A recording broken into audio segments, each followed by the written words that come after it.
Mga kapuso, mabuhi gyud ang atong kabuntagon karong buntaga ug masulayan sab kung unsa ba kapaspas ang atong baba. Sanglit usa ka local rapper gikan diri sa Northern Mindanao ang atong makauban ug ila-ilahon. Sabay tang sayron ang iyang rapping skills ug mga kanta nga gipasikat. Let's all welcome Jack Daniel de la Peña o mas na ilang si JK LRD. JK, good morning and welcome sa At Home with GMA Regional TV. How are you doing today? Yes sir, good morning sir. Okay ra diri Cebu. Okay guys sir, igora lang ka pangapi. Alright, JK, sakto kay nakas kapis kay sa panglawas karong buntaga o nakapamahaw na gyud. Pero tuod para mabuhi ang atong mga kapuso karong buntaga, pwede ba minimo pasampulan sa imong rapping skills? Yes sir. Pretty baby sa akong west. Hey, come with me tonight and be my guest. Pag naa ka sa ako, easy ra tanan nga test. Karon ipagawas na ko ang nasa akong chest. Di man ang taga perfecto pero ikaw ang the best. Yes sir. Alright, break it down yo. Di gyud basta-basta no ang talento nimo JK ba. Busa, to know you more, kwentuhan mo naman kami kung paunsa ba nagsugod ka sa imong pagka-rapper. Siguro nagsugod siya sir mga 2018 to be exact. So 2018 sugod ng 9K records dayon. Ito na, sugod na tanan.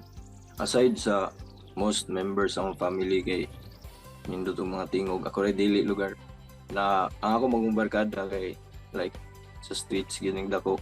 So ang akong mga tropa is rap and inana, tas mura na siya murag na imo na siyang para sa mga lugar, mura na siya culture sa mga. Then na find out na ko nga mas dako din word sa hip hop, like dili lang sa akong barkada kay sa una mura ra gud siya dula-dula lang sa diagram ka ng mga Bisaya nga rap bitaw, mura na lang og mga murag mga jingle bitaw nga binuangon nga murag i-translate sa Bisaya nga murag rap. So sa una mura pa siya dula sa kuha, then antud sa na-discover na ko nga nay mas dako pa nga word sa rap, which is mo tong gisudlan kay manong nahiligan tungod ra pud sa mga barkada.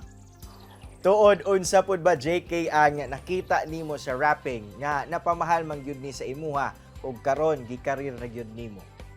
Ang murag ang world sa hip hop magud like dagan mo gud siya, like dili ra mo gud siya ang hip hop, dili ra mo gud siya like rap lang, murag luag gay siya. So para sa ko mas nainganyo kog hip hop nga world kay syempre ako bowler pud ko. Kasi ang ako pong circle is diya gud murag ni nabilong sa hip hop nga world. So dili siya lisod para sa kuha nga musulod diha kay naturally ang akong naipod kay dira para pud musulod. So yeah, mura na siya life gid sa kuha. Also JK, we know nga ga-compose sab ka og mga kanta nga very catchy, napagyud meaningful lyrics. Unsa ba mga kanta nimo nga mitatak yun o unsa ang mga mensahe nga hatod ni ini? Murang tama, magsablak ka nagtira, magsigirag lamlama. Hapsay raming kamera niya kamo saba-saba. Kalit na maghilaka, hinapaka unsa ba. Ug dili ka daog kalit tagsagit. Ang first kay ang ulog piso kay well, ako yano magyapon ko katambayan na magugulog piso, so mura lang siya semi-rant lugar sa mga kadula po na ko nga mga bata kay syempre free for all yung ulog piso. Lingaw-lingaw lang siya nga vibe sa anging murag thought sa ulog piso. Din ang next kay Holly, tapos ang Holly kay dili siya actually para sa usa ka babae, mura lang siya kanang icebreaker lang kay tunga-tunga magud ni siya sa pandemic na himo. So tanan sad, tanan down, so gusto na mo buak ko ng vibe nga mura bitaw na sad na kita nan. So why not make something nga murag jolly bitaw sa tunga-tunga sa pandemic, mura lag pang uplift ng gamay sa spirit pa sa tao. So nahimo ang Hali out of fun. Then ang katulo is which is mo pinakakusog sa collaboration namo ni Cookies and ni Soul Trail, si Dio gyapon. So ang Tilaura and Kwan about sa mga food nga gusto niyong tilawat.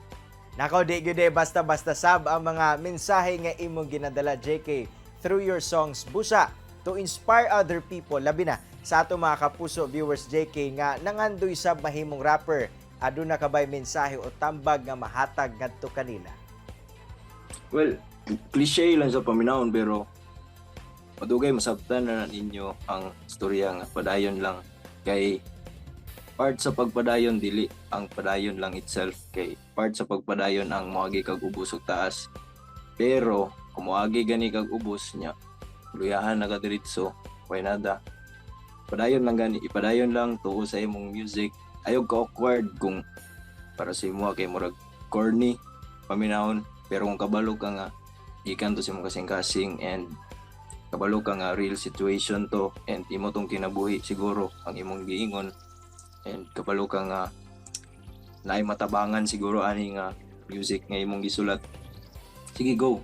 Ayog kabalak, ayaw pangayo og validation sa uban nga dapat uchoy kayo na ayaw express unay mong self kay mo-follow ra na tanan as an artist.